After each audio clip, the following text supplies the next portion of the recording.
오픽 준비하면서 다들 열심히 외우시죠? 암기가 나쁘다는 것이 아닙니다. 다만 오픽에서는 열심히 외운 답변이 오히려 점수를 막는 구조가 있습니다. 오늘 영상에서는 그게 왜 그런지 평가 기준에서 정확히 어떤 일이 벌어지는지 짧게 정리해 드릴게요. 평가 기준에서는 이걸 rehearsed material, 줄여서 RM이라고 부릅니다. RM은 단순히 외운 문장이라는 뜻이 아닙니다. 질문의 주제와 과제를 실제로 수행하지 않고 미리 준비한 답변을 가져다 쓰는 걸 말합니다. 그래서 말이 유창해 보여도 질문이 요구한 걸 하지 않으면 평가 기준에서는 RM으로 식별됩니다. 이건 실력 문제가 아니라 판단 기준의 문제입니다. 먼저 노비스입니다. 이 단계에서는 암기한 문장이나 반복된 답변이 정상적인 발달 과정으로 간주됩니다. 그래서 노비스에서는 rehearsed material 자체가 평가상 문제가 되지 않습니다. 기준이 본격적으로 작동하는 건 인터미디어부터입니다. 이 레벨에서는 질문을 듣고 그 질문의 주제와 과제를 실제로 수행하고 있는지를 봅니다. 겉으로는 질문과 관련이 있어 보이지만 질문을 수행하지 않고 준비해둔 이야기를 가져다 쓰면 이 답변은 rehearsed material로 식별됩니다. 이렇게 되면 결과는 명확하게 갈립니다. 인터미디의 질문 전반에서 암기 답변이 반복되는 패턴이 확인되면 NH가 최고 가능 레벨이며 인터미디에이트에서 암기 답변이 나타나면 어드밴스드 발화는 무효가 됩니다.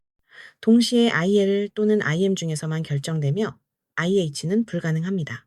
즉 인터미디에이트에서는 rehearsed material, 이 점수의 상한선을 만드는 기준으로 작동합니다. 어드밴스드에서도 기준은 같습니다. 역시 질문의 주제와 과제를 수행했는지가 가장 먼저 확인됩니다.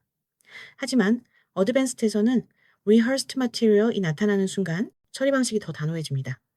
어드밴스드 질문에서 다음과 같은 경우가 보이면 그 발화는 전부 붕괴 브레이크다운로 처리됩니다. 첫 번째, 질문과 맞지 않는 답변. 두 번째, 질문을 회피하고 준비한 이야기로 전환. 세 번째, 여러 질문의 동일한 이야기 반복. 이 경우에는 어드밴스드 발화 전체가 평가 기준 레벨에서 제외됩니다.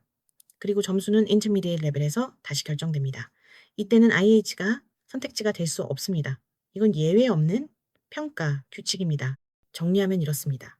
rehearsed material은 노비스에서는 허용되지만 intermediate에서는 점수 상한선을 만들고 어드밴스드에서는 고득점을 완전히 차단합니다. 그래서 오픽에서는 유창함보다 질문 수행 여부가 먼저입니다.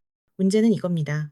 내 답변이 이 기준 중 어디에 해당하는지를 혼자 판단하기가 거의 불가능하다는 점입니다. 이건 잘 들린다, 자연스럽다 같은 감각의 문제가 아닙니다. 오로지 평가 기준에서만 판단할 수 있는 영역입니다. 겉으로 보면 레벨별 RM 기준이 몇 가지뿐인 것처럼 보이지만 실제 평가는 응시자 한 명, 답변 하나하나마다 다르게 작동합니다. 그래서 같은 표현이라도 누구는 괜찮고 누구는 바로 점수가 끊깁니다. 이 레벨 경계 기준을 내 실제 답변에 적용해서 정확히 점검해 보고 싶다면 영상 하단 링크를 참고하시면 됩니다.